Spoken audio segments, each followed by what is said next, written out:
ನಮಸ್ಕಾರ ಗೆಳೆಯರೇ, ಇಂದಿನ ವಿಡಿಯೋದಲ್ಲಿ ನಾವು ಸಿಟಿ ರವಿ ಲಕ್ಷ್ಮಿ ಹೆಬ್ಬಾಳ್ಕರ್ ವಿವಾದ ಬಗ್ಗೆ ಚರ್ಚೆ ಮಾಡುತ್ತೇವೆ. ವಿಡಿಯೋ ಕೊನೆಯವರೆಗೂ ನೋಡಿರಿ. ವಿಧಾನ ಪರಿಷತ್ ಬಿಜೆಪಿ ಸದಸ್ಯ ಸಿಟಿ ರವಿ ನಿಂದನೆ ಮಾತುಗಳಿಂದ ತುಂಬಾ ನೊಂದಿದ್ದೇನೆ. ಸಿಟಿ ರವಿ ವಿರುದ್ಧ ಕಾನೂನು ಸಮರ ಮುಂದುವರಿಸುತ್ತೇನೆ. ಇಂಥ 100 ಸಿಟಿ ರವಿ ಬಂದರೂ ಹೆದರುವುದಿಲ್ಲ ಎಂದು ಮಹಿಳಾ ಮತ್ತು ಮಕ್ಕಳ ಅಭಿವೃದ್ಧಿ ಇಲಾಖೆ ಸಚಿವೆ ಲಕ್ಷ್ಮಿ ಹೆಬ್ಬಾಳ್ಕರ್ ಹೇಳಿದರು. ನಗರದಲ್ಲಿ ಸೋಮವಾರ ಡಿಸೆಂಬರ್ 23 ಸುದ್ದಿಗಾರರೊಂದಿಗೆ ಮಾತನಾಡಿದ ಅವರು, ಕಳೆದ 2 ದಿನ ಮೌನಕ್ಕೆ ಶರಣಾಗಿದ್ದೆ. ನನಗೆ ಬಹಳಷ್ಟು ನೋವಾಗಿತ್ತು. 26 ವರ್ಷಗಳಿಂದ ಸಂಘರ್ಷದಿಂದ ಮೇಲೆ ಬಂದಿದ್ದೇನೆ. ನಾನೇನು ರೆಡ್ ಕಾರ್ಪೆಟ್ ಮೇಲೆ ಬಂದಿಲ್ಲ ಎಂದರು. ಘಟನೆ ಬಳಿಕ ಸಿಟಿ ರವಿ ಹಾರ ತುರಾಯಿ ಹಾಕಿಸಿಕೊಂಡು ವೈಭವೀಕರಿಸಿಕೊಳ್ಳುತ್ತಿದ್ದಾರೆ. ಅವರಿಗೆ ಅಪರಾಧಿ ಭಾವನೆ ಕಾಡುತ್ತಿದೆ.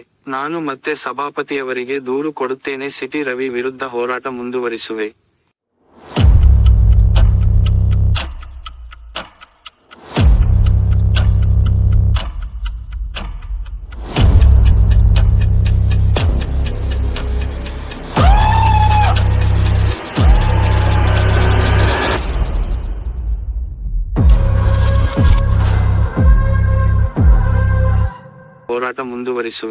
ಪೊಲೀಸ್ ತನಿಖೆ ಬೇಗ ಆಗಬೇಕು. FSL ವರದಿ ಬೇಗ ಬಹಿರಂಗವಾಗಬೇಕು ಎಂದರು.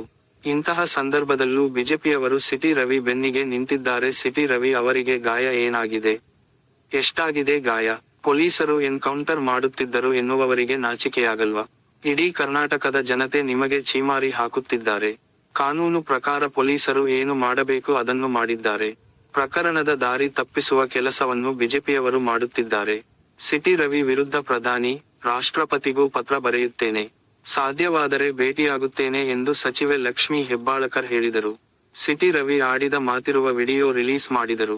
ಅಶ್ಲೀಲ ಪದ ಬಳಕೆಯ ವಿಡಿಯೋವನ್ನು ಸಚಿವರು ಮಾಧ್ಯಮಗಳ ಎದುರು ಬಿಡುಗಡೆ ಮಾಡಿದರು. 2 ಪ್ರತ್ಯೇಕ ವಿಡಿಯೋಗಳನ್ನು ಸಚಿವರು ರಿಲೀಸ್ ಮಾಡಿದರು. ಒಂದು ವಿಡಿಯೋದಲ್ಲಿ ಸಿಟಿ ರವಿ ಸಚಿವರಿಗೆ ಆಕ್ಷೇಪಾರ್ಹ ಪದ ಬಳಸಿದ್ದರೆ, ಮತ್ತೊಂದು ವಿಡಿಯೋದಲ್ಲಿ ರಾಹುಲ್ ಗಾಂಧಿಗೆ ಡ್ರಗ್ ಅಡಿಕ್ಟ್ ಅಂದಿದ್ದ ವಿಡಿಯೋವನ್ನು ಸಚಿವರು ಬಿಡುಗಡೆ ಮಾಡಿದರು.